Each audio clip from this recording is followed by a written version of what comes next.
Bismillahirrahmanirrahim. Assalamualaikum warahmatullahi wabarakatuh. Alhamdulillah. Bismillah ya. Segala puji bagi Allah. Sekarang siang ini, tapi mudah-mudahan tidak mengantuk ya. Mudah-mudahan sudah makan. Ya, berusaha makan. Mudah-mudahan sehat selalu ya sampai selesai kuliah. Karena ini perkuliahan 2 terakhir. Pekan depan terakhir, ini 2 terakhir.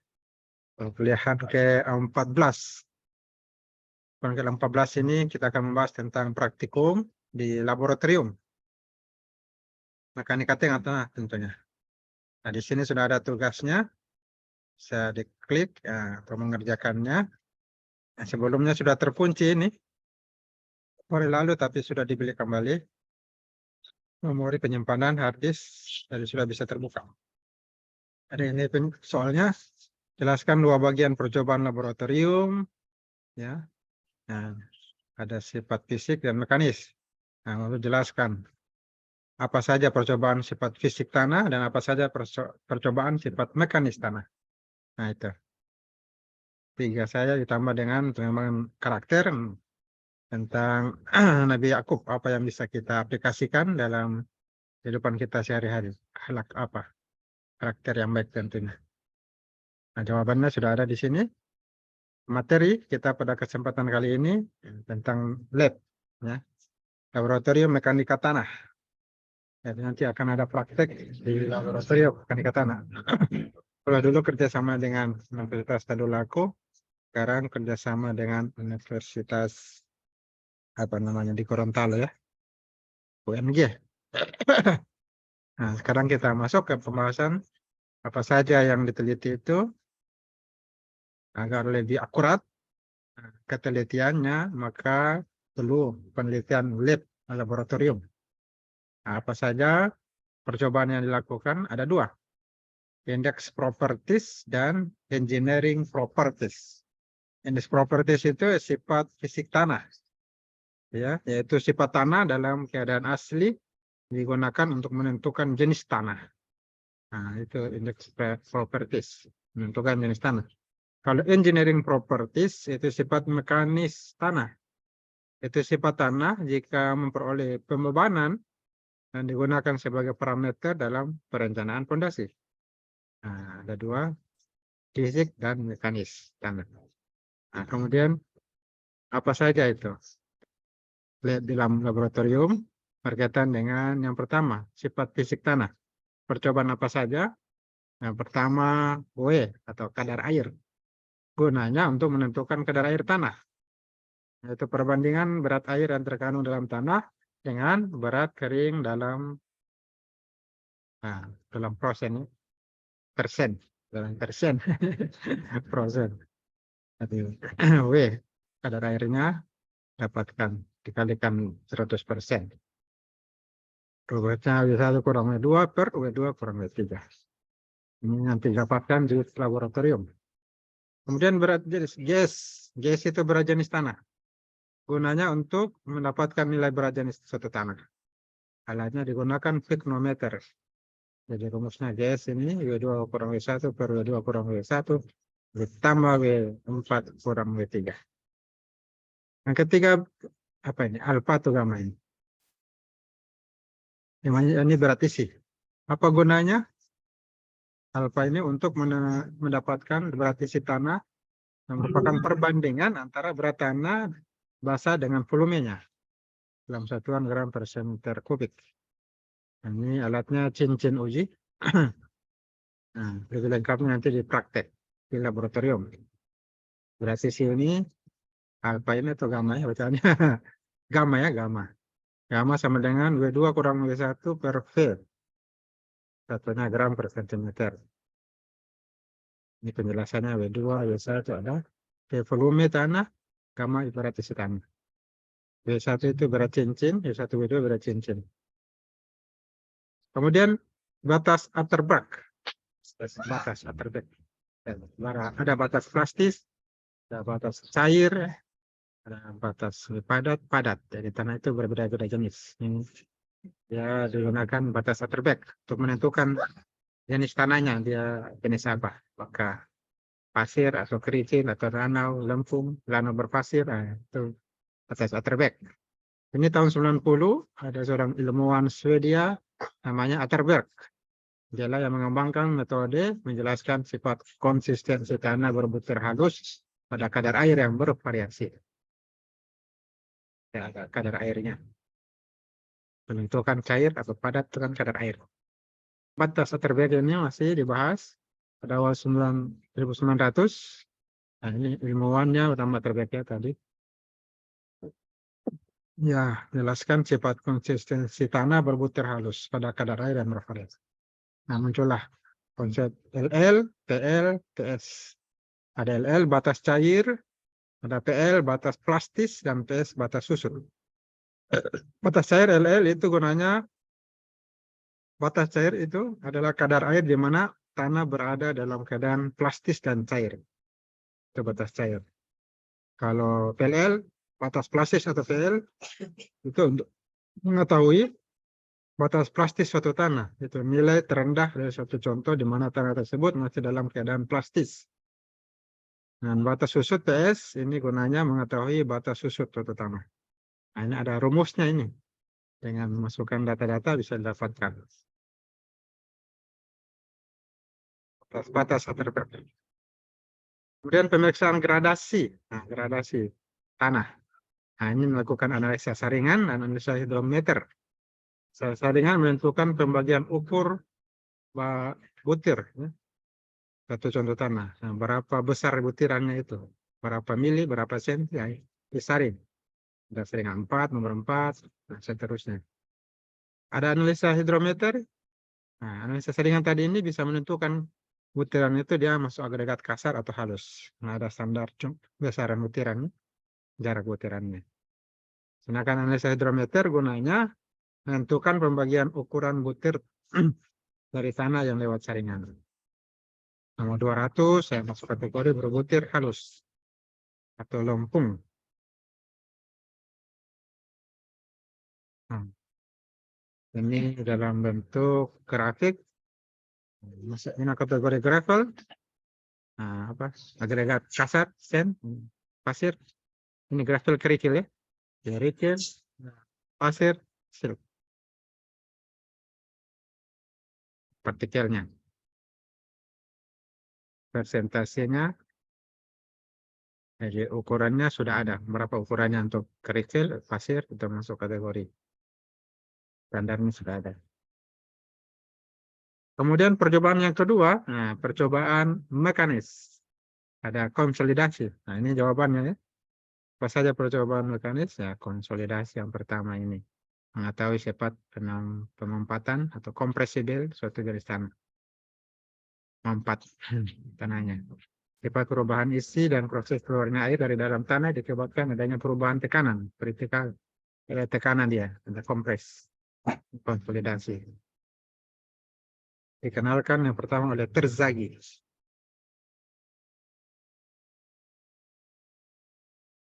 Gunaannya ini mendapatkan nilai kekuatan tanah. Rumusnya kuat tekan bebas. Ada uji kuat tekan. Ada juga uji percobaan triaksial. Nah, untuk mendapatkan nilai kohesi. Ada 3 macam. Kalau dipraktekkan, praktek nanti ada UU, CU, dan CD. UU, CU, CU, dan CD. Unconsolidated undrained, ini tes cepat, kemudian consolidated undrained, dan consolidated drain. Ini triaksial. Mendapatkan nilai kohesi dan sudut geser. Ini alatnya triaksial. Tekanan. Lingkaran Moore dalam triaksial. Percobaan geser langsung, direct shape test. Gunanya untuk dapat mengetahui kekuatan tanahnya terhadap gaya horizontal, jadi bergesernya tanah. Dari percobaan dapat nilai sudut geser dalam dan kohesi tanah. Dapatkan sudut geser dan kohesi tanah. Dan percobaan yang terakhir ini pemadatan. Nah, Proctor test, ada uji Proctor standar dan uji Proctor modifikasi.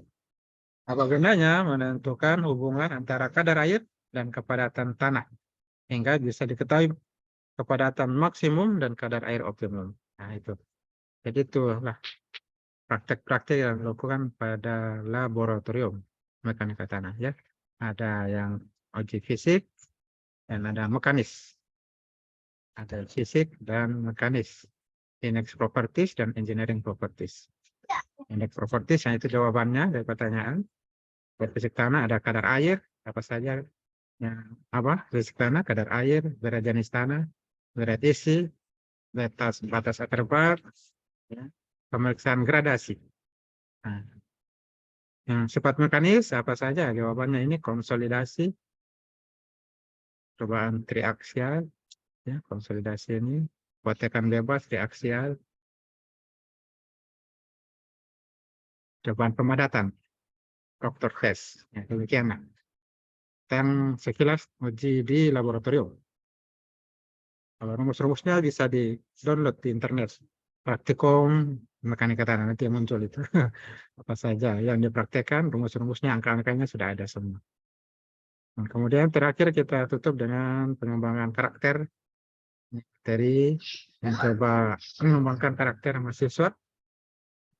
Bisa menggunakan teknik, perencanaan teknik, ahli di teknik, jadi teknokrat nanti lulus juga diharapkan punya akhlak yang baik. Nah, akhlak yang terbaik itu adalah akhlak para nabi. Nah, kita ambil contoh akhlaknya Nabi Yakub alaihissalam. Ini jelaskan bahwa Nabi Yakub ini keturunan dari para nabi. Bapaknya nabi, yaitu Ishak alaihissalam. Kakeknya dua nabi, yaitu Ibrahim alaihissalam. Nah, Nabi Yakub ini diutus kepada masyarakat Kan'an, ya, kaumnya disebut Kan'an. Nah, mereka ini durhaka, disampaikan kebenaran tidak mau terima.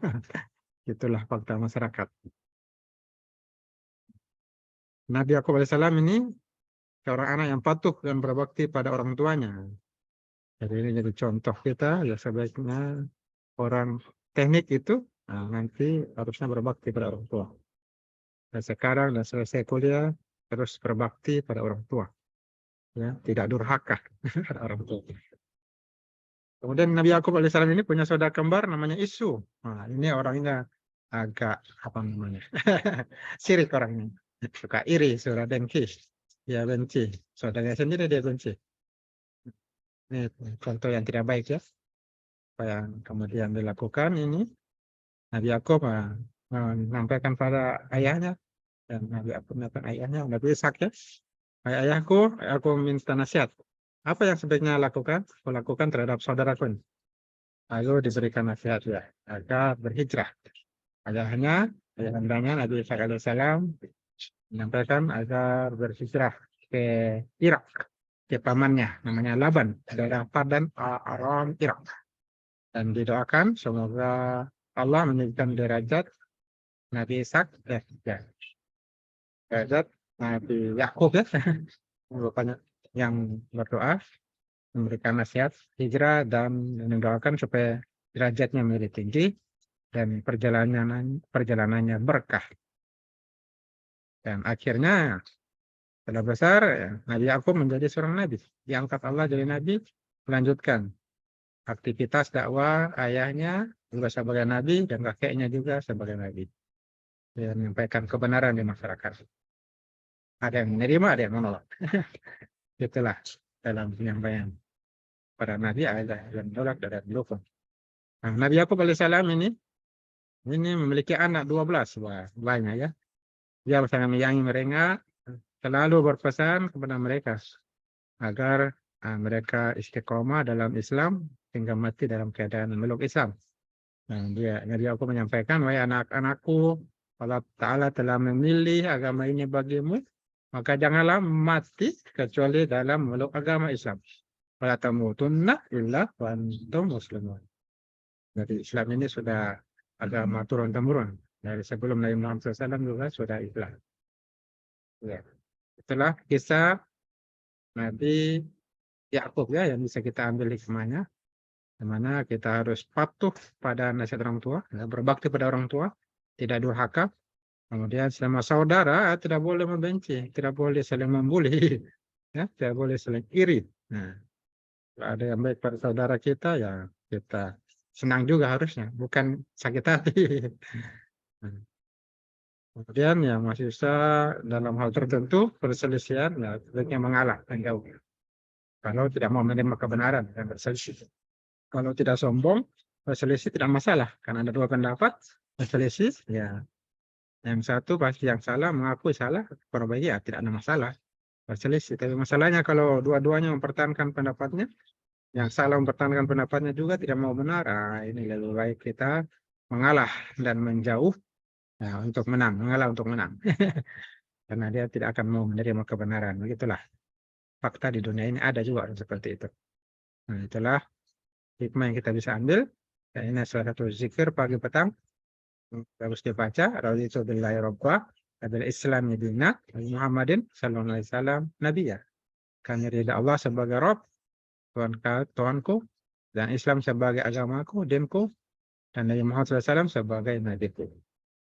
Nah, ini diharapkan bisa tercapai tujuan pendidikan nasional. Ini membentuk karakter yang memiliki akhlak yang mulia, ya.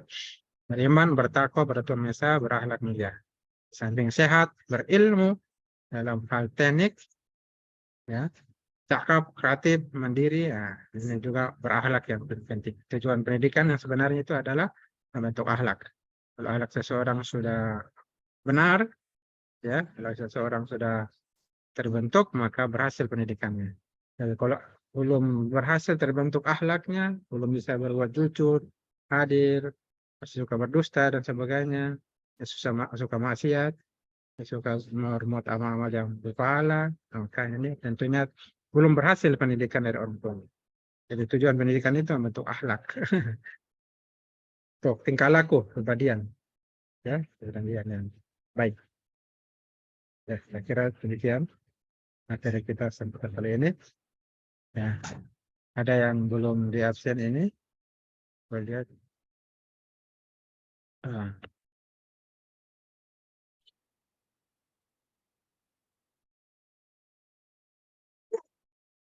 Ada 42 sudah tadi ya. Sudah 1, 2. Siti Nur Cahaya sudah tadi. Pak, Assalamualaikum Pak, saya belum. Siapa? NPM 13 Pak. Siti Makfira.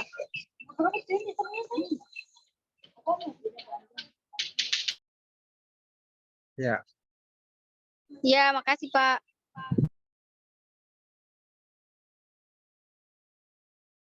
terima kasih sudah. Sudah semua? Ya, absennya sudah. Ya. Ya, kalau sudah, ini jangan lupa juga di sini, saya kerjakan tugas. Ini tugasnya sebagian mungkin saya belum periksa. Jadi yang sudah saya periksa 2 minggu lalu ini. Ya, kalau sudah selesai, tugasnya dan UTS saya dapatkan nilai A. Ya. Jadi silakan dikerjakan tugasnya, diperiksa kalau sudah dapat nilai A. Jangan lupa dikerjakan tugasnya. Beberapa hari lalu terkunci, sekarang sudah terbuka. Sudah saya beli kembali apa namanya, Google Drive penyimpanan. Nah, ini untuk evaluasi pembelajaran ya sebaiknya diisi ya. Dianjurkan diisi karena ini untuk perbaikan nanti mengajar saya ke depannya. Nah, ada yang baik, ada yang buruk. Nah, baik ya dipertahankan, yang buruk ya diperbaiki, dan caranya dari mahasiswa beritahu, memberikan masukan-masukan apa yang kurang, nah itu kan. Kemudian bisa dilakukan perbaikan. Ini sudah 3 orang mengisi di kelas ini, kan di Katana. Nah, ini sama dengan tugas Google Form, dari bisa diisi nih. Ya. Ada yang mahasiswa, emailnya ini sudah masuk. Email nama mahasiswa, NPM. Ya. Kok lah. Ini tadi ya. Pindah-pindah. Apa gini? Ya. Ini mahasiswanya, NPM, kelas, mata kuliah. Ini mekanika tanah ada tulis mekanika tanah 1 dan mekanika tanah M-nya besar, MT besar jadi tak beda. Harusnya ini saat ini kalau sama tapi berbeda tulisan ya jadi dibaca berbeda. Misalnya kalau ajarannya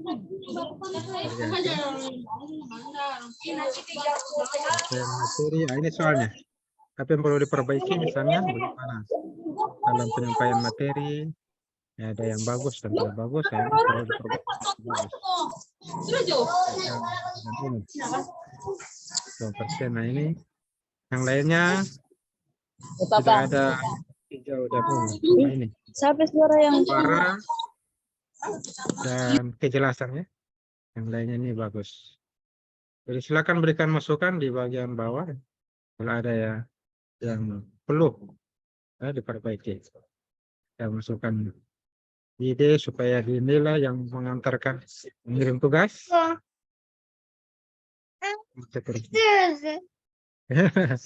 Agar offline, nah offline ini bisa di rumah. Ya kalau ada tugas besar ya, bagian tugas besar ini Senin dan Kamis bisa di rumah. Ini Mac kan belum ada tugas besar ya. Ya. Jadi silakan bantu isi. Dan baru berapa orang yang mengisinya.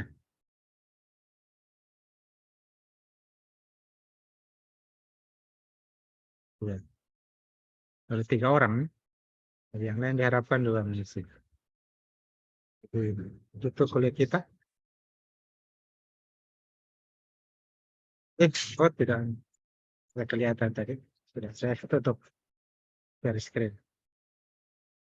Ya, karena ada yang mau bertanya atau menanggapi, atau berikan masukan. Kalau tidak ada, kita akhiri dulu kuliah kita ini. Sampai ketemu pekan depan. Terakhir, kuliah yang terakhir. Saya akhiri mengucapkan alhamdulillah. Alhamdulillahirabbil alamin.